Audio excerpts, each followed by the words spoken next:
தமிழ்நாட்டுல எல்லாமே சேஞ்ச் ஆயிடுச்சு. உங்க நகையையும் சேஞ்ச் பண்ணுங்க. உங்க பழைய நகைக்கு கிராமுக்கு 150 ரூபாய் கூடுதலா வாங்கி புது நகை எடுத்துக்கோங்க. அதே கம்மி சேதாரம் தான் உங்க லலிதால மட்டும்தான்.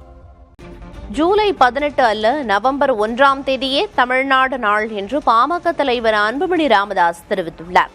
திமுகவின் வரலாற்று தெரிவை தாவேக அரசு பின்பற்றக்கூடாது என்றும் அவர் வலியுறுத்தியுள்ளார்.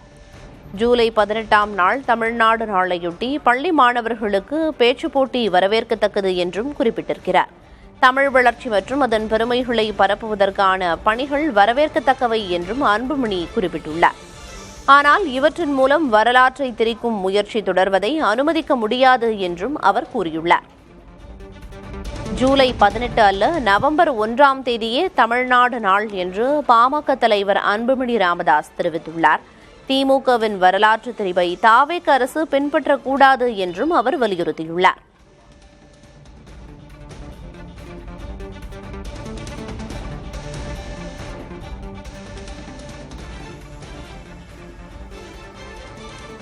ஜூலை 18ஆம் நாள் தமிழ்நாடு நாளையொட்டி பள்ளி மாணவர்களுக்கு பேச்சுப் போட்டி நடத்தப்படுவது தமிழ் வளர்ச்சி மற்றும் அதன் பெருமைகளை பரப்புவதற்கான பணிகள் ஆகியவை வரவேற்கத்தக்கவை என்றும் அவர் குறிப்பிட்டிருக்கிறார். ஆனால் திமுகவின் வரலாற்று தெரிவை தாவேக அரசு பின்பற்றக்கூடாது என்றும் அவர் வலியுறுத்தியுள்ளார். தமிழ்நாட்டுல எல்லாமே சேஞ்ச் ஆயிடுச்சு. உங்க நகையையும் சேஞ்ச் பண்ணுங்க. உங்க பழைய நகைக்கு கிராமுக்கு 150 ரூபாய் கூடுதலா வாங்கி புது நகை எடுத்துக்கோங்க. அதே கம்மி சேதாரம் தான் உங்க லலிதால மட்டும்தான்.